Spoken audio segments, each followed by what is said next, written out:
So, ayun, magandang araw po sa inyo lahat. Andito na po muli ang inyong lingkod, Giselle TV Official, muling nagbabalik. At muli tayong magre-reaction, no?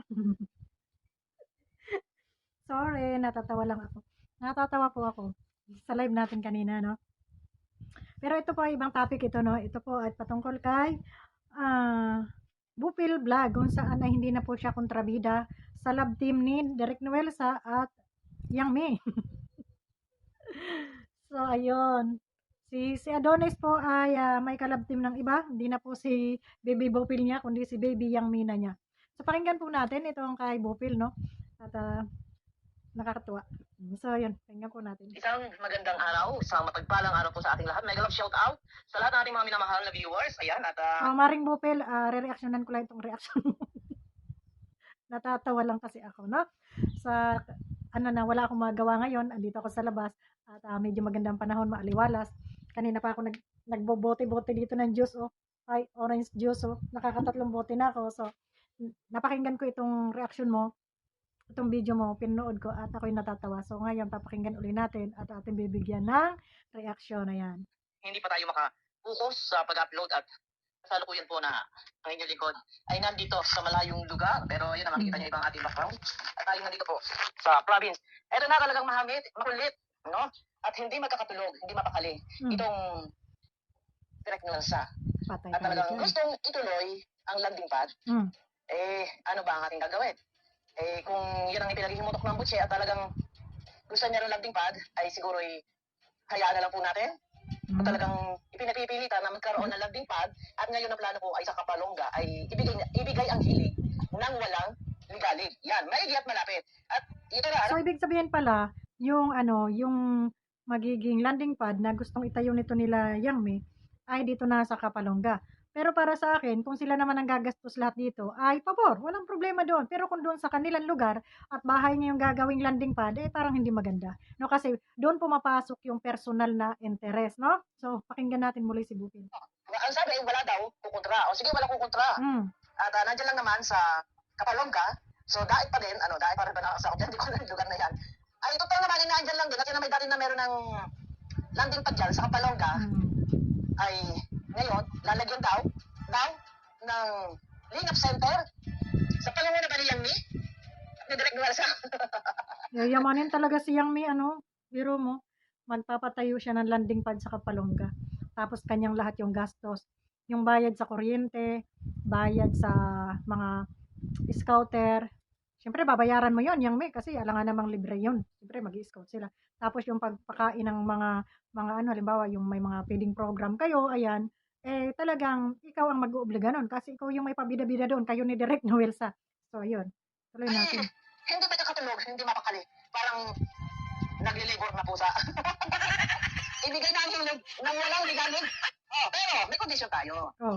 Yan, may kondisyon. Maigi at kalapit-lapit. At mapupuntahan dyan. Anong kondisyon? Ikaw, Direk Nuelsa, para kang hindi raw maitlog na pusa. Kaloka. Magkakaroon ng landing pad sa Kapalonga sa pangunguna ni Directress Yang Mi, at ni advisor ni Direk Nuelsa sa ibigay ang hilig ng walang ligalig. Pero, paano? Ba't may pero? Gastos nyo lahat, Ayun. Wala, bahay na, upahan, pagkain, sweldo ng ambassadress, allowance ng mga scouter, lahat. Ngayon, tuwing umaga, ay kayo ay magluluto, magpapakain sa mga piling-pili na mga matatanda na ito talagang hikahos at hindi kaya ng tustusan ng kanilang mga anak-anak. Magpapakain kayo, maganda yan. No? Yun naman talaga yung dapat dito, na kung kayo ay talagang inuuruhan, sabi nga, naalala ko yung bira kanina. So, kung kayo mga inuuruhan talaga, ganun talaga ang gagawin nyo. Magpapakain kayo doon, magpapapiding program kayo, yung bayad ng bahay, kuryente, at tubig, ay sagutin to nung nagpapabida-bida na gustong magtayo ng landing pad. Sagutin yung lahat yan. Hindi yan ibibigay nyo kay Kuya Bal at hindi na aambagin ito ni Kuya Bal sa sa member ng landing pad, hindi na siya mag-solicit doon, mag-solicit. Hindi na siya doon. Yung pondo na yon ay kung may nagbibigay man doon, ay yun ay ilalaan doon sa ibang landing pad na talagang si Kuya Bal ang may ganap, no? Pero itong pinagpipilitan ninyo na lang din landing pad na 'to, itong kay Yang Mi at kay Direk Noelsa, eh, wala namang problema diyan, pabor naman din ako diyan sa mga ganyang gawain kung iyan ay talagang pagtulong, ay di iyon, panindigan ninyo, patunayan ninyo na kaya niyong, gawin yung, landing pad na 'yan na hindi kayo humihingi ng ano, kumbaga sarili niyong gastos nga, gaya ng bayad sa bahay, bayad sa mga scouter na 'yan, yung pagkain diyan, kuryente, tubig, yung maintenance, ano nagme-maintenance, yung mga nakatira diyan sa bahay na 'yan, na gagawin yung landing pad, sagot niyo 'yan lahat. Hindi niyo 'yan pupuwedeng kukunin niyo doon sa, original na ambaga ng mga ano sa landing pad ano.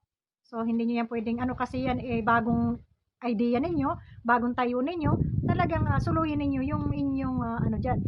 At yung mga landing pad na dati ni Kuya Bal, eh, 'yan ay napapag-ambaga-ambagan ng mga member 'no, ng mga member.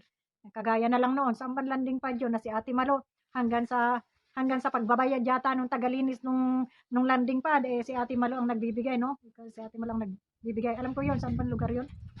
So 'yun, ngayon kung kayo ay kukuha ng sarili niyong landing pad at, maganda naman yung inyong intention, eh, suluhin ninyo 'no. Simula sa umpisa, bayad kuryente, tubig, bahay, lahat ng ano diyan ay inyong gagastusan talaga 'no. So 'yun ang maganda, pabor kami diyan, Kaysa naman nga yung ipagpipilitan mo yung sariling bahay mo na gagawing landing pad, eh, hindi talaga pupuwede 'yun. Kasi nandun yung personal interest mo. Paano nga naman kung matapos ma-renovate yung bahay mo, ha? So, sinong makikinabang nun? Ikaw lang. Kasi imposible namang araw-araw pupunta si Kuya Bal dun sa Iloilo, 'no, kung saan yung lugar niyo. So, mas maganda at, dumikit na rin lang kayo dito sa Kalingap, ay di diyan kayo sa malapit mag-charity, sa malapit sa Kalingap, 'no? Ngayon kung meron man kayong gustong tulungan dun sa mga lugar niyo, eh, di tulungan niyo, wala namang problema dun, tumulong kayo. Pero yun nga, iwasan niyo na yung kukuha kayo ng mga love team, tapos papasukin ninyo, pagkapasok ninyo bubungga-bungga ninyo, pagkatapos ng wala na kayong mahita, ayun na, siraan na, 'no? So hindi 'yan ang hindi maganda. Hindi naman kayo inakit dito sa grupo na ito, kaya, medyo konting pino-pino. Ngayon kung itong sinasabi ni Bupil dito, nasaan naman yung si Bupil? Ay hindi siya kokontra, sabi pa nga niya, ay hindi siya kokontra. Ito. Sa iyo, ay baka pwede makabili kahit isang elderly. Dahil kailangan yan, lalo na kung may mission, no, mag-iikot-ikot. May mga mga isang katutak na mga bag, school supply. Ayun. Magpapakain, siyempre kailangan dyan, may mga kaldero, kung ano-ano pa. Ayun, kailangan din po pala ng mga lutuan. Kaldero, lahat po ay kukumpletuhin. Kaya ako po ay, taas na po ang aking dalawang kamay, ako po ay sumasang-ayon. No, ipadala na po ninyo ang paggastos. Ito, serious tayo. Hindi na po ako kumukontra. Sumasang-ayon na po ako. Siyempre, sino pa ba naman ang mag-iintindi dyan? Walang iba kung hindi si Kuya Bal. Ay, malayo ang directress, malayo ang advisor na si Bebe. malayo. So yun, ipo-provide mo talaga yun, mga lutuan, L3, yung bana, L300 yan, pwede na yan, sasakyan ng mga scouter. At syempre, yung paghahakot-hakot ng mga ano, kung saan kayo magpapakain, magpipiding program, yung sasakyan, ng mga kaldero nyo, kawali, kaserola, anirola. So, kailangan nyo munang mag-provide ng sasakyan. Bibigay nyo kay Kuya Bal, sasakyan, tapos, syempre, alam naman kayo yung mag-drive, no? So, siyempre, yung nandoon. Kasi, yun yung proposal nyo eh. So, agree na po kami doon sa inyong proposal na yun. Basta sagot nyo lahat. Di ba? So, ganun po yung pagtulong kung talagang pagtulong yung gusto mo. At kung hindi naman, hindi mo naman kaya yung ganun, ay tigilan na yung pag-iinipal mo. Tumulong na lang sa abot ng makakaya. Hindi yung talagang anuhan nyo pa na talagang gusto nyo na magkaroon ng landing pad. Palibhasa at sinusuportahan kayo ng sponsor. Ang sponsor po ay hindi habang buhay yan. May pagsasawa rin yan. At nauubusan din po yung mga sponsor dahil hindi naman yan balon o hindi naman yan dagat na hindi nahihibas. So, naghahanap buhay din yung mga yan. Siguro, meron lang sila mga sobra-sobra. Yun lang din yung kanilang itinutulong. Pero, huwag nyo iasang lahat sa sponsor. Dahil, yun nga, hindi natin alam. Minsan may mga aberya ang mga sponsor. Eh, baka magmukhang ano lang yung paglalanding pa nyo na yan. Wala naman pala kayong maisuporta. Wala man lang kayo maibili ng kahit maibayad sa panggasolina or pangkuryente nyo dyan, no? So, kailangan din po yun. No? Kailangan, pag magtatayo ka ng ganyan, eh talagang ay may pondo ka, no? May pondo ka talaga dyan for financial. Kasi, ayan, pag magtatawag-tawag na naman kayo ng mga sponsor. Sabihin nyo, tulungan nyo kami dito kasi ganun ganito, may tutulungan tayong ganito. Hindi, kasi kayo yung nakaisip niyan. Eh, panindigan ninyo na hindi kayo hihingi ng tulong doon sa mga kababayan natin na mga OFW dyan o ano. Kung may gusto man tumulong, eh yun, kusang loob nila. Pero wag nyo i-force, no, na magtayo-tayo kayo ng grupo-grupo, pagkatapos yan kukolektahan ninyo at sasabihin ninyo ilalagay sa ganito, ilalagay sa ganito. So mas maganda yan, pabor kami diyan na magkaroon kayo ng landing pa dito sa Kapalonga ba 'yun? Kung saan ay yan yung ano yata nila, Kapalonga dito kila Ingrata noon, kila Jomar, yan. So pwede. Ako sang-ayon ako diyan. Basta sa inyong lahat ang gastos, no? Kasi doon sa lugar na 'yon, alam natin na marami pang dapat tulungan talaga, no? Tulungan, karapat-dapat na tulungan dahil talagang mga walang-wala, yung iba mga gutom dahil walang makain. Yan talaga ang dapat tulungan yung mga na lugar, no? Hindi yung puro kayo team love team kasi ay napapakinabangan ninyo, hinahanapan ninyo ng sponsor kaagad. Ang problema kasi sa atin ganito eh. Pag yung may nagcha-charity, kung saan nagcha-charity, makita natin walang nag-i-sponsor, walang ganon kasi hindi sikat. Pero pag nag-viral yung mga subject ng Kalingap, yung kagad yung pinapasok niyo, no? Yung mga grupo, may papasok na isang grupo, may papasok doon tapos magbubuo kayo ng grupo para tulungan ko na yung bata na yon, pasikatin, dati ng sikat. So kaya dito nagkakagulo kasi andun yung personal interest ninyo. Pero kung yun, tama yung ano ninyo na kayo magtayo ng landing pad at sulo yung lahat ang gastos doon, wala namang problema. Wala pong problema, wala pong masama sa pagtulong. Basta yan ay bukal sa inyong loob at hindi pang personal na interest ninyo ang inyong habol, no? Kasi kung gagamitin nyo lang yung mga tao na yan para lang magkaroon kayo ng pera o kumita, tigilan nyo na dahil hindi naman lahat ng oras ay maitatago nyo yan. Sisingaw at sisingaw, lalabas din lahat ng anomalyang ginagawa ninyo. So ngayon, pagbubulaanan ninyo, kung may mga sponsor dyan na sumisigaw, paano nyo mapapabulaanan, di ba?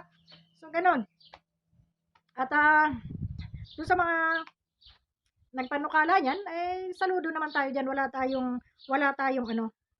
Wala tayong angal diyan. Gaya nga ng sabi ni Bibi Bopel, at siya ay hindi nakokontra kung ganun ang mangyayari na yan ay sariling gastos nyo. Bibili kayo ng lutuan, L3 van o mga van na sasakyan ninyo, gagamitin sa landing pad at upa ng bahay, upa ng kuryente, tubig, bayad sa mga scouter. Siyempre, bibigyan nyo ng panggasolina. Paano naman yan mag-i-scout? Paano yung maghahanap ng tutulungan nyo kung walang gasolina, no? So, yun. Kailangan yung i-provide yan. Hindi yan sagot ni BSM dahil kayo ang nagpanukala niyan. Di ba? Okay rin to si Bupil. Okay na si Bupil, no? Hindi nakukontra kayang ito si Adones ay ipadala na ninyo kay Adones ng Kalingap na si Kuya Bal. Si Kuya Bal na po ang bahala na mag-assign diyan ng ambassadress. No, wag natin kalilimutan, kailangan po ng sasakyan ng landing pad sa Kapalonga. Yan, ako Diyos ko.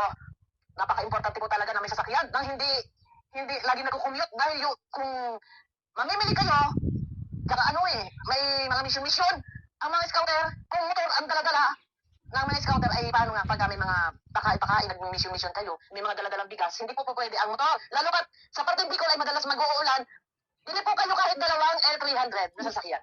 Ay tayo dyan. Malupit ito si Bibi Bupil. Malupit ang kondisyones nito ni Bibi Bupil. Hindi na siya magkontra, pero yung lahat ng sinabi niya ay i-provide ninyo para smooth yung inyong takbo, no? Bili kayo ng dalawang L300 van at bahay sa Kapalonga. At syempre, tama yung kanyang opinion, no? Ngayon, kung hindi nyo yun kaya, at pabida-bida lang kayo, ay manahimik na lang kayo, matulog na lang kayo, so yung inyong mga itulong nyo na lang sa pamilya nyo, para hindi kayo napapasama at para hindi nyo rin nagagamit ang Kalingap sa inyong pang-personal na hangarin, interest, no? So, ayun, shout out sa mga mukhang kabayo dyan, yung mga pumasok sa atin kanina na hindi magkamayaw, hindi sila magkamayaw doon sa ating comment section at talaga namang pabunggahan sila ng kanilang mga katangahan. Lalo na doon kay Federico na talaga namang may pagkaabno ang utak, no? So, shout out kay Federico. Hindi ako makamove-on kay Federico kanina, ako'y tontuwa.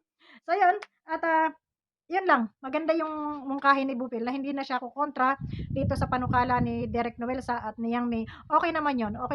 Kung yung ganun ang masusunod, ay pabor tayo doon, para walang away, wala nang gulo, di ba? Wala nang away, hindi na kayo aawayin ni Bupil.